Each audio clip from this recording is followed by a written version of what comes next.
अच्छा, अगर आप चाह रहे हैं मीठे में रूटीन से हट के कुछ नया बनाना तो ये रेसिपी परफेक्ट है। ज़बरदस्त किस्म का बहुत ही मज़ेदार लो बजट में आज हम बना के तैयार करेंगे कलाकंद, जिसे बनाना बहुत ही आसान है, बहुत ही मज़े का ये बन के तैयार होता है। इंशाल्लाह रेसिपी आप लोगों को बहुत ही ज़्यादा पसंद आएगी। एक एक टिप्स एंड ट्रिक्स आप लोगों के साथ शेयर करूँगी।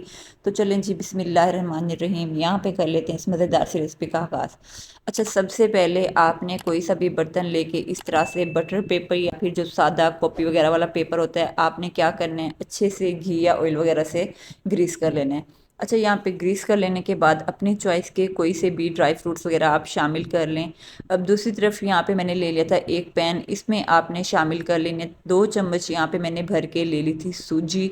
अच्छा, सूजी का यहाँ पे बताते चलूँ, एकदम मोटी और दानेदार कोशिश करनी है आपने सूजी लेनी है। अब यहाँ पे आपने कर लेनी है भुनाई अच्छी सी। यहाँ पे आपने इस तरह से चम्मच चलाते हुए भुनाई कर लेनी है। अच्छा, यहाँ पे बताते चलूँ, जैसे ही आप लोगों को लगेगा इसमें से प्यारी सी खुशबू आना शुरू हो गई है, बस यहाँ पे सूजी आपकी डन हो जाएगी। अच्छा, यहाँ पे बताते चलूँ, सूजी का आपने कलर जो है ये आपने बिल्कुल डार्क वगैरह नहीं करना, मतलब चेंज नहीं करना। जैसे ही आप लोगों को लगे सूजी का कच्चापन जो है ख़त्म हो गया, तो बस आपने छोड़ देना है।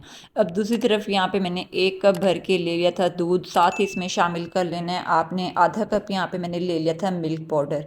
अच्छा, मिल्क पाउडर शामिल कर लेने के बाद यहाँ पे बताते चलूँ, चूल्हा मैंने अभी बंद रखा है। अच्छे से आपने दूध में मिल्क पाउडर को मिक्स कर लेना है, ताकि किसी तरह के दूध में गुठलियाँ वगैरह बिल्कुल ना बने, दूध हमारा अच्छे से मिक्स हो जाए। अब जैसा कि आप देख सकते हैं, मिल्क पाउडर और दूध यहाँ पे तकरीबन यकजान हो चुके हैं। अब इस पॉइंट पे आपने चूल्हा चलाते हुए चम्मच आपने मसलसल चलाते रहना है, तकरीबन 4 से 5 मिनट के लिए यहाँ पे आपने पका लेना है। और अगर तो आप मेरे चैनल पर फर्स्ट टाइम विजिट कर रहे हैं तो लाइक, सब्सक्राइब एंड शेयर करना मत भूलिएगा, क्योंकि इसी तरह की मज़े मज़े की यूनिक एंड टेस्टी रेसिपीज़ मैं आप लोगों के साथ शेयर करती रहती हूँ। और हाँ, आपने बेल आइकन को भी ज़रूर प्रेस करना है, ताकि मेरी आने वाली वीडियो का सबसे पहले नोटिफिकेशन आपको मिल सके। तकरीबन 4 से 5 मिनट के लिए यहाँ पे मैंने मिल्क पाउडर और दूध को अच्छा सा कुक कर लिया था। अब यहाँ पे आपने क्या करना है, इस पॉइंट पे इसमें शामिल कर लेनी है 1/3 कप यहाँ पे मैंने ले ली थी चीनी।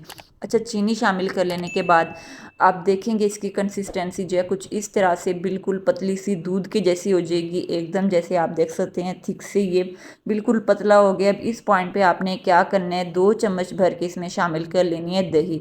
बेसिकली हमारा यहाँ पे मकसद है दूध को फाड़ना, तो दूध को फाड़ने के लिए आपने इसमें शामिल कर लेनी है दही, या फिर आपने 1 से 2 लीमू का रस शामिल कर लेना है। अच्छा, यहाँ पे बताते चलूँ, थोड़ी सी मुश्किल होगी दूध को फटने में, क्योंकि हमने मिल्क पाउडर शामिल किया, तो 2 से 3 मिनट लग सकते हैं। तकरीबन 2 से 3 मिनट के अंदर ही आपका दूध आप देखेंगे फट जाएगा। अच्छा, नेक्स्ट मैं अपनी प्यारी सी यूट्यूब फैमिली के साथ कौन सी रेसिपी शेयर करूँ, आप मेरी ये रेसिपी कहाँ से देख रहे हैं, आपने एक प्यारा सा कमेंट ज़रूर करना है। अब यहाँ पे जैसा कि आप देख सकते हैं दूध हमारा फट चुका है और इस तरह से कुछ नज़र आ रहा है। अब यहाँ पे आपने क्या करना है, दूध को फटने के बाद आपने तकरीबन मज़ीद 4 से 5 मिनट के लिए कुक कर लेना है। और जैसा कि इस टाइम सर्दियों का मौसम चल रहा है और स्पेशली सर्दियों में दिल करता है कुछ ना कुछ मीठा हो, तो मेरे ख्याल से ये रेसिपी परफेक्ट है। इंशाल्लाह इसका टेस्ट आप लोगों को बहुत ही मज़े का, एकदम डिफरेंट और यूनिक लगेगा। अब यहाँ पे तकरीबन 4 से 5 मिनट पकाते हुए हो चुके थे। अब इस पॉइंट पे आपने क्या करना है, सूजी जिसकी हमने भुनाई कर ली थी ये आपने शामिल कर लेनी है।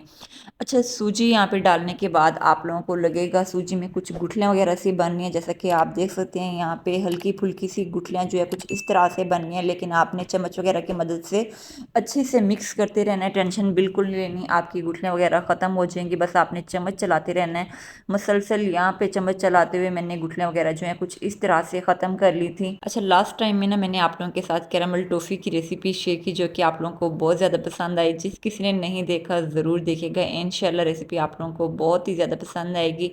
अब यहाँ पे सूजी शामिल कर लेने के बाद मज़ीद मैंने 4 से 5 मिनट के लिए कुक कर लिया था। अब यहाँ पे जैसा कि आप देख रहे हैं कुछ इस तरह से मोटे मोटे से बबल निकल रहे हैं। अब चम्मच चलाते हुए आपने क्या करना है, इसको अच्छे से इस तरह से पकाते रहना है, बस चम्मच आपने चलाते रहना ताकि साइड साइड से लगना बिल्कुल नहीं चाहिए। अब यहाँ पे क्योंकि साइड से लगना वगैरह शुरू हो गया था, अब इस पॉइंट पे आपने क्या करना है, इसमें शामिल कर लेना है 1 चम्मच भर के मैंने ले लिया था मक्खन का। साथ ही अच्छे टेस्ट के लिए इसमें थोड़ा सा शामिल कर लेंगे इलायची पाउडर। अच्छा, दोनों चीज़ें शामिल कर लेने के बाद अब यहाँ पे आपने इसे इतना कुक करना है, जो मक्खन हमने इसमें शामिल की है वो इसमें से निकलना शुरू हो जाए, मतलब इस तरह से जो सूजी हमारी लगना बंद हो जाए और जो हमने मक्खन शामिल किया है वो इस तरह से शाइनी सा हो जाए। तकरीबन मक्खन शामिल कर लेने के बाद 4 से 5 मिनट कुक करने के बाद आप देख सकते हैं यहाँ पे हमारा कलाकंद कुछ इस तरह से रेडी हो चुका है। अब यहाँ पे बारी आती है शेप देने की। अच्छा, शेप देने के लिए जो बर्तन हमने तैयार कर लिया था उसमें आपने शामिल करके तकरीबन 1 से 1.5 घंटे के लिए सेट होने के लिए रख देना है। आप देख सकते हैं ज़बरदस्त किस्म का हमारा मीठा बनके तैयार है। तो देर किस बात की, खाएं पिएं और मज़े करें। तो मेरे ख्याल से इस मज़ेदार सी रेसिपी के लिए लाइक, सब्सक्राइब एंड शेयर करना तो बनता है। मज़ीद इसी तरह की यूनिक एंड टेस्टी रेसिपीज़ देखने के लिए आपने मेरे चैनल पेज का विजिट ज़रूर करना है। इंशाल्लाह तमाम की तमाम रेसिपीज़ आप लोगों को बहुत ही ज़्यादा पसंद आएंगी। इसी के साथ मुझे दें इजाज़त, अपना ढेर सारा ख्याल रखिएगा। अल्लाह हाफिज़।